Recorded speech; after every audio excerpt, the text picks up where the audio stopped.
¿Qué tal? Hoy vamos a meternos de lleno en un concepto teológico que es fundamental, pero lo vamos a ver de una forma un poco distinta, como si fuera un viaje.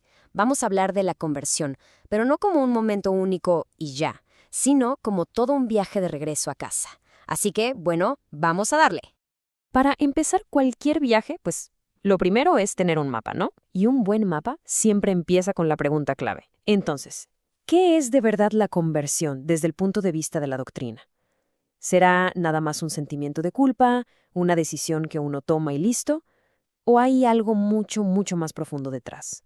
Y bueno, aquí la tienen, la definición formal, que va a ser nuestra brújula para este recorrido. A primera vista, la verdad puede sonar bastante densa, pero no hay problema. La vamos a ir desmenuzando pieza por pieza. Lo que es crucial aquí, y quiero que se queden con esto, son los dos protagonistas de la historia. Por un lado, la gracia divina, y por el otro, la libre cooperación humana. Créanme, todo el viaje de la conversión gira justo alrededor de esta dinámica. A ver, si hablamos de un viaje de retorno, es porque, lógicamente, primero nos desviamos. Y en este contexto, el pecado no es solo, digamos, romper una regla. Es mucho más. Es salirse del camino. Es alejarse voluntariamente de nuestro destino. Esta analogía del viajero, la verdad, nos viene como anillo al dedo. Piénsenlo así. Una persona tiene su destino súper claro, sabe a dónde va, pero de repente, a mitad del camino, ve un sendero que se ve interesante, algo que llama la atención, pero que en el fondo no lleva a ningún lado importante. Esa decisión totalmente voluntaria de dejar el mapa y agarrar por otro lado, bueno, ese es el corazón de lo que se entiende por pecado. Ahí es donde empieza el desvío. Y aquí se pone todavía más interesante porque este desvío se explica con dos movimientos que pasan al mismo tiempo y que van en direcciones opuestas. Por un lado tenemos la aversio a Deo, que es literalmente darle la espalda a Dios, a nuestro fin último. Pero mientras eso pasa, ocurre la conversio ad creaturam, o sea, nos volteamos hacia las cosas creadas, hacia los bienes que son pasajeros. Y ojo, el problema no es que las cosas creadas sean malas, para nada. El problema es que ese giro se vuelve desordenado, porque se empieza a buscar en ellas una felicidad, una plenitud que solo se puede encontrar en ese fin último que dejamos atrás. Y claro, este desvío, este giro equivocado, pues tiene consecuencias serias. No es solo como estar perdido un ratito ya.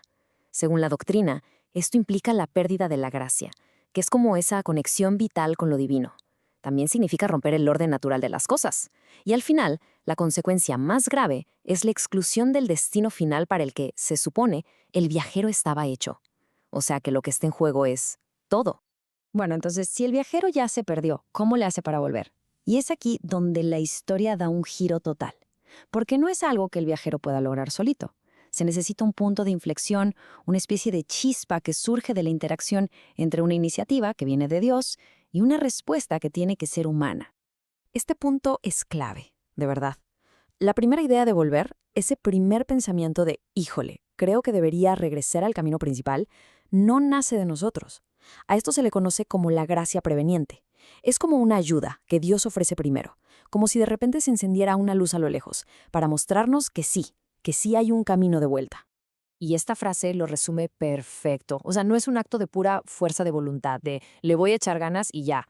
La conversión en su raíz es una respuesta a ese empujoncito divino que nos ilumina la mente y nos mueve la voluntad para que podamos ver y sobre todo desear ese camino de regreso. Pero aquí está la otra mitad de la ecuación, y es igual de importante. Esa luz a lo lejos puede estar brillando, claro, pero el viajero tiene que decidir pararse y caminar hacia ella. La gracia no anula nuestra libertad, todo lo contrario, la pone en marcha.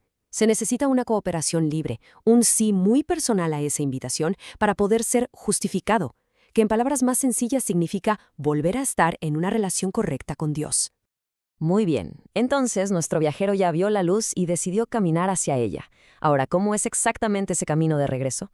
Pues no es un salto mágico instantáneo, es un proceso, con pasos muy claros que aseguran que el regreso sea de verdad, que sea sincero y que dure.